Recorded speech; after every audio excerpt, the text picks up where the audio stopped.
If you just instinctively made the same okay gesture back at me, you might be a scuba diver.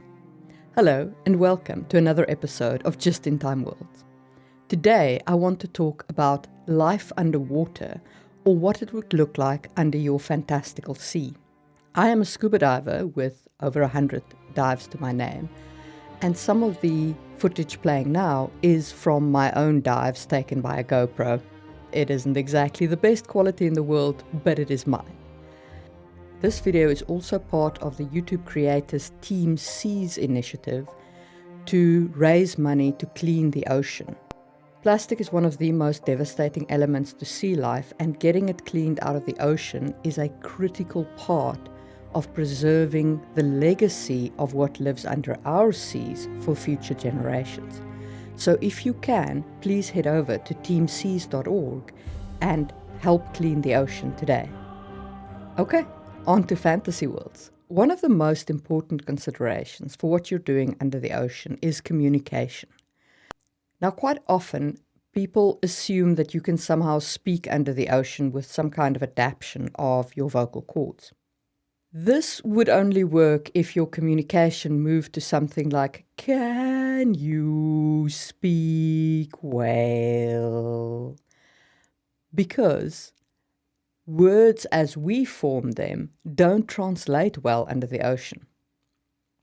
I have actually in the past tried to speak into my scuba equipment, and let me tell you, it does not travel further than your first stage regulator. The sound doesn't go anywhere. There is a reason why dolphins and other orcas and whales communicate with clicks and whistles. Clicks and whistles carry under the ocean. Our vocal cords, the way we speak, it doesn't. It goes nowhere. So if you're building a civilization under the wave, it's likely that this civilization would communicate with clicks and whistles. Their language is bound to be based in this. And that means that their adaptation of their vocal cords, the way that they look, is likely to be geared towards that kind of communication as well. So unlike us with our vocal cords that vibrate as the air moves over it, their communication is likely to be centered on their mouth breathing part and how they make these clicks and whistles. It could even be centered on their hands. So making click sounds with your hands could be your way of communication. But bear in mind that you're not restricted to only audible communication. It could be that your race could communicate via flashing lights. This is especially relevant because your sunlight is lost as you come down the ocean. You lose the red spectrum of wavelengths at 8 meters in the ocean. It's the first color you lose. And it's actually one of the most amazing things as you descend under the waves is to see that light vanishing. If somebody wears a red wetsuit, by the time you're sitting at 10 meters, that red is gone. All that you're seeing is blue. And so you lose more and more colors the deeper you go. This is in fact one of the tests that you do when you're doing scuba diving is, you shine a flashlight on a color slate, and that shows you how the colors come back to life when you add the light, because you've lost the sunlight.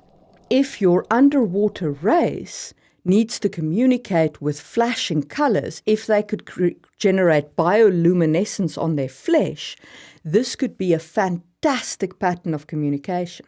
It could also be a form of art. It could be how they tell poetry. So if you combine the flashes in this way, it becomes this elegant story that is told, as the blue and the greens meet with each other to form purple in this multicolored performance art theatre. And you know that I love performance art and fantasy. So there you go. That's my suggestion for underwater creatures. Once you go underwater, you also become incredibly aware of being in 3 dimensions. It is the closest to flying that I have ever come. I've never jumped out of a plane. It might be that jumping out of a plane is more incredible than diving. I doubt it though. Diving is one of the most amazing experiences ever, and if you can possibly do it, highly recommend, 5 stars. When you are underwater, you are in 3 dimensions. This means that you have to be aware of what is going on above you. You have to be aware of what is going on below you. Now, if you look at the video currently playing, this was taken when I was doing my Dive Master exam for reef mapping. So as part of this, you have to map out a reef, draw its dimensions, and specify what is found there. My dive buddy and I had mapped out the produce wreck as our reef. It was an amazing dive, and we were slowly ascending. Now, it was quite deep and we had stayed quite late, so we were hovering and doing our safety stop with some diligence. And we had this remora flitting around by us, and it was really fun and it was all cool. And we didn't realize until we reviewed the footage in order to make the reef map that there was a shark hovering behind us. And if you look at the footage closely, you can see the shark, and I'll draw a picture over there. You can see the shark drifting behind us and the two of us obliviously playing with its remora. So, when you're writing underwater, whether your protagonists are part of the underwater world or whether they are part of the above world and just visiting the underwater world, bear this in mind. It exists in 3 dimensions. There are things behind you that you won't know about until you see them. There are things above you, below you, and all around you, and everything is very, very quiet. If you do have people visiting from the above world coming down to the ocean, you have to bear in mind that these guys have to communicate in some way. They can't talk underwater. It's not going to work. So if they don't have telepathy or something equivalent to that, you have to either give them something to write on, which means some means of writing under the ocean, which is in and of itself quite complex, or you need to figure out some hand gestures. Now, scuba divers have got a whole language based on hand gestures. As I said, this is okay. It is both a question and an answer. So if I make this gesture at you, it means, are you okay? And then you respond with, yes, I'm okay. Except if you're not okay. If you're not okay, you respond with, no, I'm not okay, and you point at the area that's got the problem.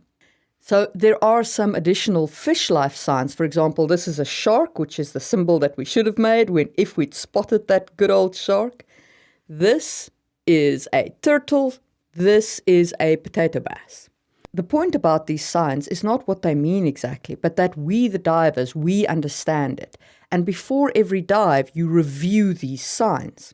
What this is important for if you're writing underwater is you need to remember if your characters are visiting underwater, they will have a limited vocabulary. There is only so much you can say with prearranged gestures. So unless your characters are actually speaking like a deaf language underwater, there is a limit to their vocabulary. Also, underwater would be a dangerous place for your characters to visit, so they would probably need to implement the buddy system. I would never go diving solo. It would be the most heinous risk. So if you're writing where people go underwater like that, think about how they communicate that they're in trouble and what they would put in place as a buddy system. Of course, you could be forced underwater by plot circumstances, and that in and of itself could be an interesting story. There is something unbelievably peaceful about sinking under the waves. And if you're writing an undersea story, bear that in mind. Bear in mind that when the waves close over your head, the sound goes. All you hear is the bubbles of your breath going in and out and in and out. The lights dim as you go deeper and deeper, and the reef comes up to meet you. And when you're hanging in the blue at your safety stop and all around you is water and nothing but blue, it's an indescribable feeling.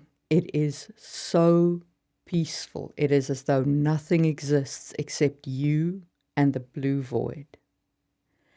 But that is a world that is increasingly under pressure from the plastics drifting down from the rivers and from the beaches into the ocean. It is critical that we start cleaning up the ocean if we want to preserve our underwater world. Help all of YouTube's creators by going to teamseas.org. We may build other fantasy worlds in our imaginations, but this world, this ocean, this is the only one we've got.